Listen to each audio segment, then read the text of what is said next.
Oh, hello. Oh, hello. And welcome to the Comic Queens podcast. I'm Alex. And I'm Annie. And happy season 4. Happy season 4. I can't even believe that we've done 3 seasons already successfully. Yeah. I can't either. We have not missed a single week. No, not a single Wednesday. And we always do our little Christmas special. Yeah. Look Week at us. of releases. Who would have thought? Not me. But gosh, I'm so happy that it is. So today, to kick off our wonderful season 4, we are going in a direction that we probably should have gone in for an entire year, maybe. Yeah. But we are doing a TBR focus. We are trying another buy freeze. Yes. Now, we'll probably still be continuing series that we have already started. Yeah. But that's a caveat that I think we just have to have. We have purchased and unlocked so many series that we really just need to kind of like shift the focus towards the thing we already have. Yeah. I'm so sorry, but we have to. We have to. Because, of course, new things are always coming along. Yeah. But look at everything we've already got. It's just such a hard position to be in. It really, really is. But you know what? We've got some really great stuff. So today we have picked and prepared the readings for some series that have been on our radar. Yeah. I'm starting off with a continuation of Dawn May because we have been reading so much Dawn May. And I just feel like I need to do the 3rd series by the same creator of Heaven Official's Blessing. So this is Grandmaster of Demonic Cultivation. Such an epic one, honestly. I have heard good things. I've heard that it's people's favorite. So That's what I've heard too. And I might have to jump on the train. You might have to. I have not read the entire first book yet, so I'm not going to be talking about the whole thing. Yeah. This is just going to be the intro of it. Yeah. But I'm loving it so far. We start off with our main character, Wei Wuxian. He's also called Wei Ying, so if I ever say Wei Ying, just know that's the same person. Okay. Now, he was the Grandmaster of Demonic Cultivation, and he kind of went off the rails a little bit. Okay. So, he was killed. Well, that would put you off the rails. Yeah. He was using this cultivation method of using demons and ghosts and all of this, like, typically seen as negative energy, instead of cultivating through what they call, quote, the pure methods. And so people didn't like him for that. They think that he is just this kind of awful person, and he's known for killing a bunch of people. And it's just not looking great for him. I'm not going to lie. I might side with them a little bit. Now, 13 years have passed since he has been killed. Okay. By all of the other clans. Yeah. He has been brought back to life, put in another body. When he wakes up, he's like, I have no idea where I am. I don't know what's happening.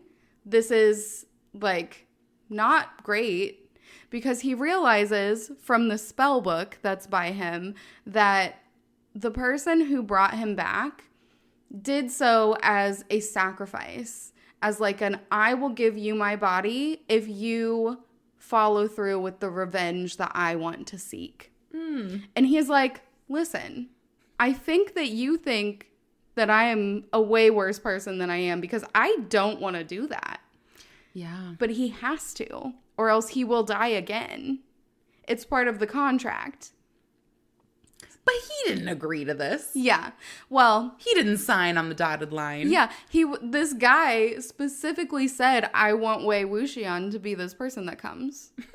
Also, it's like not something that is practiced anymore, so he didn't quite do it right. So Yeah. Wei Wuxian doesn't know who he needs to seek revenge on. Yeah.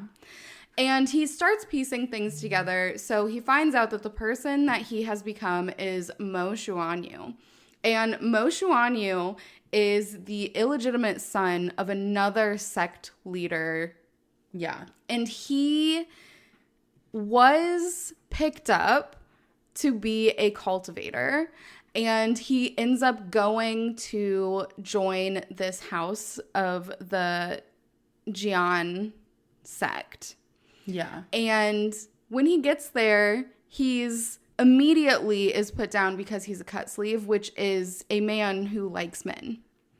So they're like, that's bad. Also, it seems like maybe Mo Xuanyu was kind of harassing people, so he might have deserved to be put down for this. And he ends up getting kicked out of the sect. So he goes home to his house, the Mo estate. His mother was also an illegitimate child, the second daughter of this family. So he's already looked down on at home. He goes there. He's an illegitimate son, so he's looked down on everywhere. He comes back and he kind of just goes crazy.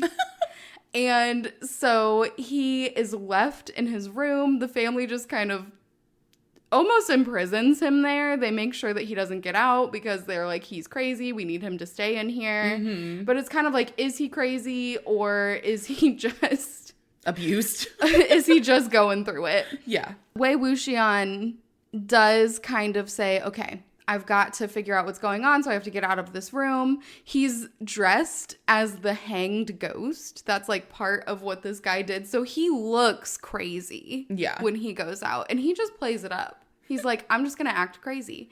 So he finds out that the Mo estate that he is a part of right now is hosting cultivators, young cultivators. Think like teenagers. Okay. They're out, they're trying to build up their spiritual powers. Mm-hmm. And so they are sent on missions that they should easily be able to accomplish. And so it's a bunch of cultivators from the Lan clan of Gusu. And Wei Wuxian, he knows all of these clans because it's only been 13 years. Yeah. These are all the same people with now some younger ones in there. And he's like, oh my gosh, these guys are awful. They are just like very, very strict rule followers. Yeah. They're just seen as being very boring and studious. And he's like, I do not want to be stuck with them.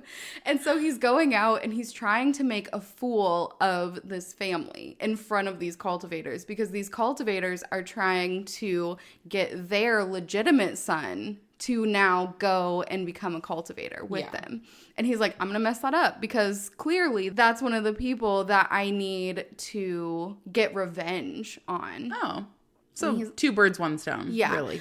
But he's also thinking like, okay, he wouldn't have given me his body just to make people look bad. Like, I'm going to have to kill some people. And so he ends up kind of saying that his cousin, who's the one that they want to go to become a cultivator, is abusing him and just being awful. And he gets put back in his room again. But before he goes, he makes a threat of, I'm going to take your left arm. And specific. It is specific. And unfortunately, it comes back into play because the cultivators are there for another reason. So they're setting up all of these spiritual traps using these death flags that attract ghosts. Okay. And they tell everyone, stay in your room. Don't come to this specific wing because we are setting up traps over there. And do not touch these flags. And the cousin goes and steals one of the flags. And you don't do that. Yeah. Wei Wuxian, these are his invention, these flags. So he's checking them out, making sure that they're done right. And he's like, they're kind of done crudely, but I guess it's fine. Not as good as I would have done it, but he's invented a ton of things for being this demonic cultivator. Yeah. And so they're still in use, all of these things.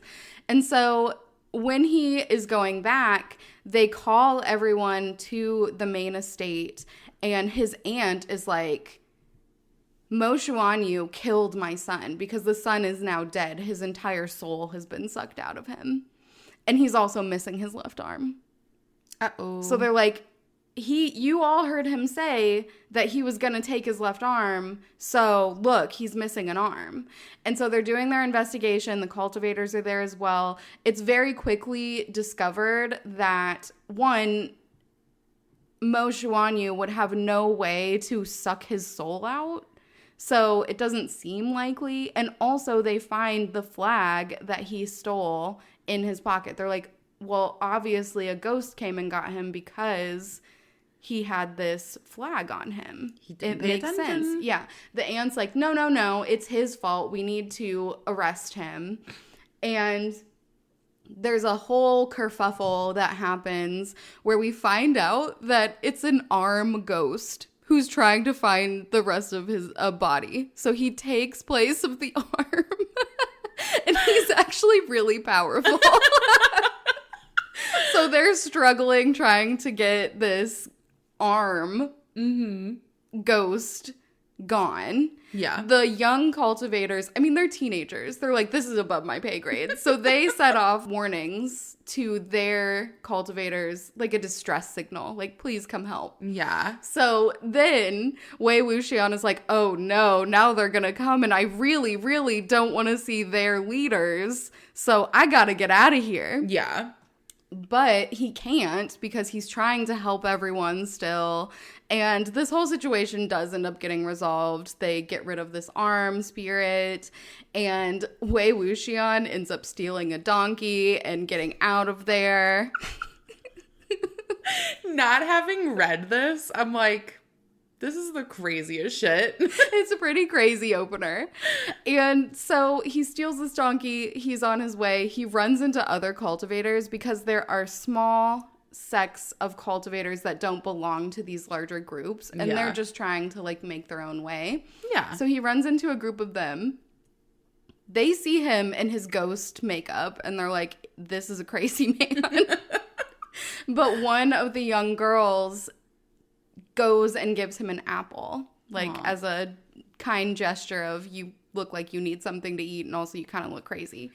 And so he takes a bite of this apple and the donkey has not been cooperating to this point. Yeah. And he uses this moment to do the classic, like, I'm going to put the apple in front of the donkey so that the donkey keeps walking.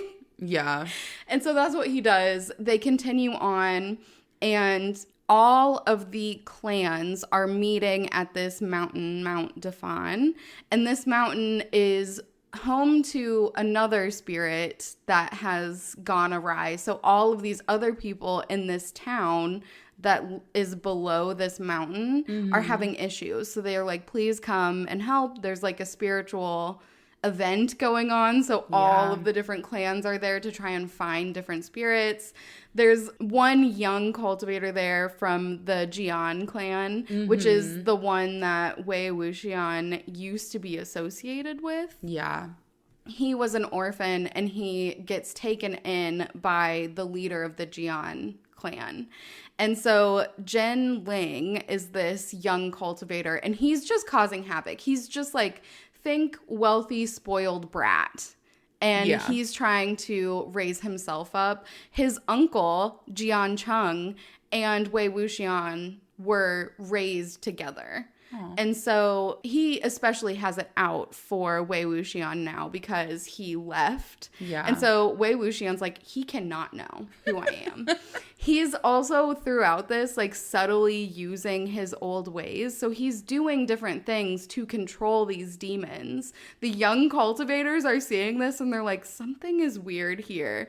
But he's like, not the ghost makeup. Yeah, they already think he's crazy, but they're like, this is weird that he's using these methods. Yeah. And it's the same as Wei Wuxian, like he should know better than to do this.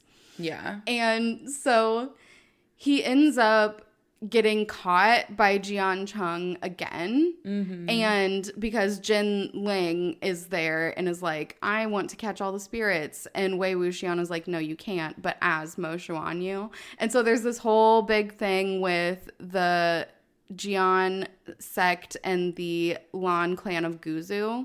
And they're kind of allies, like loosely, like they don't really like each other, but they're, they work together. They're cordial. And Jian Chung is trying to like get one up on the leader of the Lan clan of Gusu right now. So it's not like the top leader, but it is one of the leaders. It's the leader's brother. So he's like right up there as well. And this is our other main character, Lan Wangji. And Lan Wangji is known for being just like very stick in the mud, stickler to the rules, everything like that. Yeah. From this clan that's already known for that. Mm-hmm. And so Wei Wuxian's like, ugh, please keep him away from me.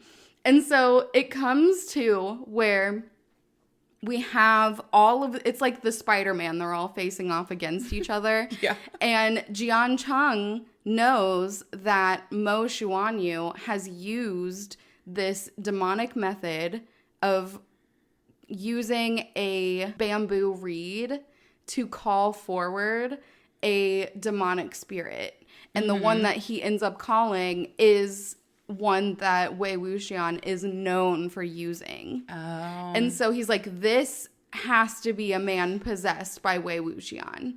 And so he uses his whip to try and like beat the possession out of him, which the whip that's what it's used for. Yeah. And so it doesn't work though, because he wasn't possessed. He was willingly given a body. So he is Wei Wuxian, but they're all like, look, you tried to, beat the possession out of him and it didn't work. You need to give up. And so Wei Wuxian is like, I'm going to use this. Everyone thinks that Mo Xuanyu is a cut sleeve. Mm-hmm. So I'm going to just start coming on to Jian Chung, and he's going to get pissed off, and he's just going to leave. So he's like, why do you want me to come with you? Like, you're not my type. Could you just leave me alone? Like, this really isn't cool. Mm-hmm. And then somehow they end up asking, like, okay, well, what is your type? And he says, I'm going to kill two birds with one stone, and I'm going to make Lan Wangji super uncomfortable. And I'm going to say he's my type. So he says that Lan Wangji is his type. And Lan Wangji is just like, all right, come on, let's go. And takes him home. A little bit of a backfire. He's like, this is not going how I wanted it to go. So he ends up taking him back to their sex quarters. Yeah. And he is trying to figure out how to get out of this now. And he knows that to leave the palace, he needs a special rock. Yeah. And it's jade. He needs this special jade to leave the palace. Mm-hmm. And so he's like, all right, I need to steal this from someone. I know that they have this bathhouse because he stayed there as a child. Every young clan leader, like future clan leaders, they end up staying with this clan because they're known for being studious. Yeah. And he's like, ugh, I cannot do this again. So he's like, I'm going to go to this bathhouse. Everyone's going to have their clothes off. And I'm going to take one of those jade stones and I'm getting out of here. So he goes, and the only person in there is Lan Wangji. Now, Lan Wangji has all of these scars on his back. And he's like, that is insane. Why does he have those? He knows what type of scar it is. It's a specific type that is given to cultivators so that it won't heal, to remind them of the wrongs that they've done. He's like, most people would get like 1 or 2. He has like 30. This is insane. What's going on?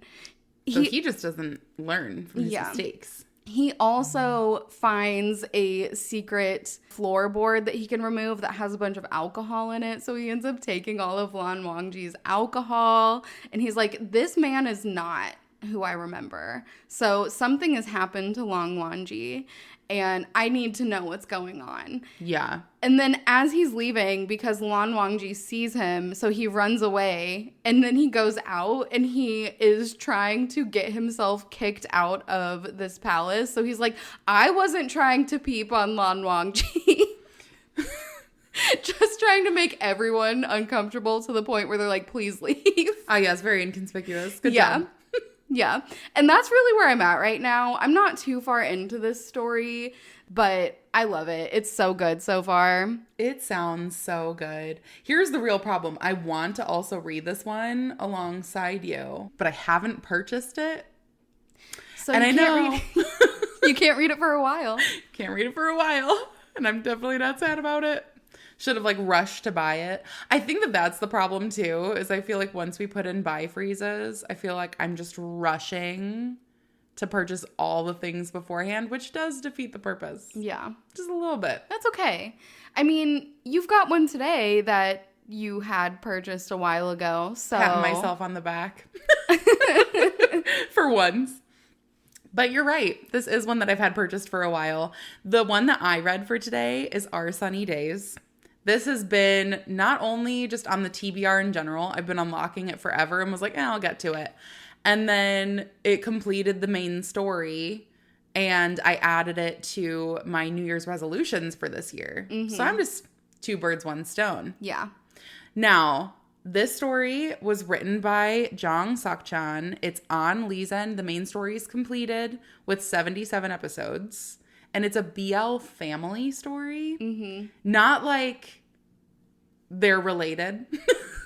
Not in like the problematic way, mm-hmm. but definitely in like found family way. Yeah. So automatically, chef's kiss, knew it was going to be great. This story follows Ho Sung, and Ho has moved from the United States back to Korea. He was an orphan who had gotten basically sent to be in the Korean American section of this army base. Mm-hmm. And he is kind of going through it a little bit right now. Ho shows up to Korea with nothing to his name, no connections, because he doesn't have a family. And he has a baby with him. Mm-hmm. And it turns out that he was in the military, found out that an ex-girlfriend of his got pregnant, and she didn't tell him through the process. But she had this baby and showed up and was like, I can't do this anymore. And gives him the baby. Mm-hmm. And so what would any responsible person do but go, I cannot continue serving in the military. I have to take care of my child. And so he ends up making moves and is able to leave so that he can focus on being a parent. Now, he sees this as his chance to have a family. He's like, I'm taking responsibility. This is my child's. I have never had a family before, but I'm going to raise my daughter to be the best that she can. But unfortunately, for this poor baby, she doesn't have a name. The mom didn't name her. It was just unknown on the paperwork. And so he's kind of on this mission of, I'm going to give this baby the best life ever, and I'm going to get to know her so that I can give her a name that I think suits her best. Mm-hmm. Like, this is my opportunity to like really give her the best life and the best setup possible. So he moves to this really small town on the outskirts of any major city, just in the country. He goes, oh, what a nice life it'll be to grow up surrounded by all this beautiful scenery, everything else. And he ends up moving into this previously abandoned house that he's able to afford. In this small town, he's getting to know some of the villagers, and it's a really old crowd. So it's a lot of like grandmas with their grandchildren and everything else. And they're all super welcoming of him, but they give him a warning early on. They're like, village leader, kind of a cranky guy. Mm-hmm. Maybe don't go to meet him unless you really need him. And they're like, no, I mean, like, he's good at heart, but like, he's intimidating. And Ho is like, no one's intimidating. That's fine. He goes to the local market because he wants to buy food. And he realizes that the closest grocery store, very far away. And this market doesn't really have anything that he can use. So he's like, I guess I'll get like the baby formula and then I'll have to buy ramen. And that's really all I know how to make for myself anyways. The store owner sees him and accuses him of being a person who's been coming through the market and stealing chocolate. Not off to the best start. Ho was like, excuse you, sir. I haven't stolen your chocolate. I just got here. Yeah. And so they kind of have it out with words for a little bit. And the store owner, who we learn is Haebam Kwan, is really accusatory, kind of an asshole. And you also find out that even though he's only in his 30s, he's the village leader. Now, Ho is like, kind of starting to see what everyone was saying about that cranky asshole of a village leader. But he ultimately decides, listen, I've had my bad days. Haebom probably isn't a bad guy. I should probably just go and, talk to him eventually. And Haebom finds him first and apologizes. And so he's like, listen, people have been stealing from the store. It's fine. And he starts giving all these pointers of like, I can start stocking some more grocery items in the store if it would be helpful for you. And so Ho was like, wow, what a nice guy. Like, very quick turnaround, open communication. We love to see it. So Ho and Haebom kind of start hanging out with each other. He's like, oh, Haebom's a wealth of knowledge. Like, he's really a good guy at heart. Like, I see him helping all of these other villagers, whether they know it or not. Like, he tends to their fields. If he notices, like, a cow is running away, he'll help to, like, wrangle it, whatever. And he's like, wow, like, what a just genuinely really good person. And as Ho and Haebom are hanging out more, Haebom is, like, helping him with finding a babysitter for his kid. And they really start getting closer. And Ho is like, oh, I'm developing feelings for him. Like, I've never had a relationship with a man, but I'm not opposed to that at all. I just like him as a person. So at some point, he and Haebom are sitting together and they're talking through, and he realizes Haebom has a very different but like similar situation to Ho in the fact that Haebom's family is long since gone. The reason he's the village leader is because that position used to be with his mom and she died in a fire. And so everything passed on to him when he was like 10 years old. And so he's like, this village is really my family. The reason I take care of them so much is because I don't have anybody else. And my mom taught me to be a helper. Like, this is how I step up and like make sure that my community is taken care of and everything else. And Ho ultimately is just so enamored with him that in the moment he kisses Haebom. They haven't talked about like being in a relationship. They're just close friends at this point. And Haebom is very taken aback, and Ho's like, sorry, and then kind of dips out a little bit. Haebom, however, is not mad about this at all. He's like, no, my feelings have been growing for Ho as well. And they end up like sitting down and talking about it, and Haebom's like, I don't want you to apologize for that. Like, let's talk through what's going on. And Ho is like, I can't tell you what's going on genuinely, but I can tell you on my side that I'm interested in you. Like, you make me happy. Spending my time with you makes me feel fulfilled and like I have a friend and a partner and like all this stuff. And I like being with you. And they ultimately decide that their feelings are mutual. They want to be together. And so it's the start of this beautiful, wholesome relationship where Haebom is like, I'll step up and be another parent for your daughter. And, I want to support you as you go to do this job interview in Seoul. I'll watch the baby and you can go and try to apply for this translation job that he ends up getting, and they celebrate together. And trickled throughout, you're seeing all of these different interpersonal relationships with the people of the village as well. There's this young boy named Young-soo, and he has lived with his grandma his entire life. And she's really worried about him because he's getting into middle school and he's not as open about communicating. And so she kind of reaches out to Haebom of like, can you be an older brother figure for him? And so every time Young-soo's going through anything, he comes to talk to Haebom, and Ho cuts Young-soo's hair for him. And they just form this beautiful relationship with everyone there. There's another grandma whose granddaughter comes to live with her over the summer, but she's going to school in Seoul. And so when the granddaughter comes back, she realizes that her grandma's really not well and she's experiencing a lot of symptoms of dementia. And you find out the grandma was the one who'd been stealing the chocolate from the market to give to the granddaughter because she was used to like buying it, but she wasn't able to find her money. So she would just take the chocolate and go. And so like, this whole community works through all of their problems together. And it is just such a beautiful story all throughout. The main story ends up ending, and it ends with Haebum and Ho finally being able to name their daughter. And it is just so good. It's had me in tears several times throughout. What do they name her? I'm not going to spoil that for everybody. Everyone should read this story. All right, everyone, if you don't want to know, skip forward like 10 seconds because I want to know. Okay. So Ho and Haebum ultimately decide to name their daughter Sol because Haebum has a dream of her being like the sun that their world revolves around. Okay. So they end up deciding on that. Also, Haebum decides to adopt Ho because it's the only way that they can legally be tied together. Mm-hmm. And so all of them end up as Haebum, Ho, and Sol Kwon. Yeah. As a sweet little family. Everyone in the community is like, other people might give you crap, but we love your relationship and the fact that you're there for each other.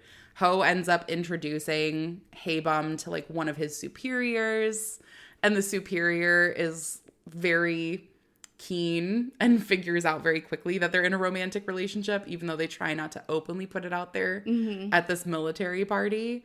And the superior is just like, Ho's not really good about asking for help for things, so please, make sure to take care of him. And Haebum's like, oh yeah, of course. But Haebum and Ho are just perfect. They're so perfect. The communication is perfect. Their love story and watching the growth for them is perfect. Like, their community as a family is perfect. I love it. Makes me want to move into the middle of nowhere with my family, raise a bunch of cows. You know what? I didn't need that reinforcement. No. I'm putting my foot down. We're not doing that. Darn it. But yeah, ultimately, I adore this story. I don't know that I have read many things that have given me that same warm, fuzzy feeling, but I have cried. I'm emotionally attached to like the most random community members because they just rip your heart out and they show you so much about their lives. It's impossible to not love every single person. So the one thing I will say, this story is supposed to come back with side stories. I know they mentioned in the epilogue that it would be coming back with side stories this summer, and it hasn't yet, but I have my eagle eyes on. Yeah. I will be looking out for the side stories for this one. And, against the rules of the TBR focus and the buy freeze, this is one I will continue purchasing when the new episodes air because I have to. Yeah. I have no choice. Yeah. Also, once the TBR is lifted, it's on my list to buy the physical copies. Is it one that has physical copies? It started coming out. There's 2 now so far. All right. So take all my money. Yeah. Just do it. But not yet. Not until the buy freeze is lifted. That buy freeze is going to go away and it's going to be like thousands of dollars of the things I have to catch up on. Oh, no. But it's okay. It's worth it. So I highly recommend mine. One day I'll start Grandmaster. Yeah. I am so glad that you loved yours. I know that's one you've been wanting to read. And also, writing one off of your New Year's list is always a good thing because I am so not doing that. Yeah, me either. But unfortunately for the rest of my stories, I don't think that I've purchased them. So doesn't really count as my TBR. All of mine are purchased or subscription or something like that. Yeah. So I'm good there. Yeah. Actually, there might be one that is not purchased, so we'll see. We'll figure it out. Yeah. But highly recommend them to anybody who wants to read. And thank you all so much for joining us for the start of season 4. We're super excited for everything that is to come and looking forward to talking to you all on the next one. Goodbye. Bye.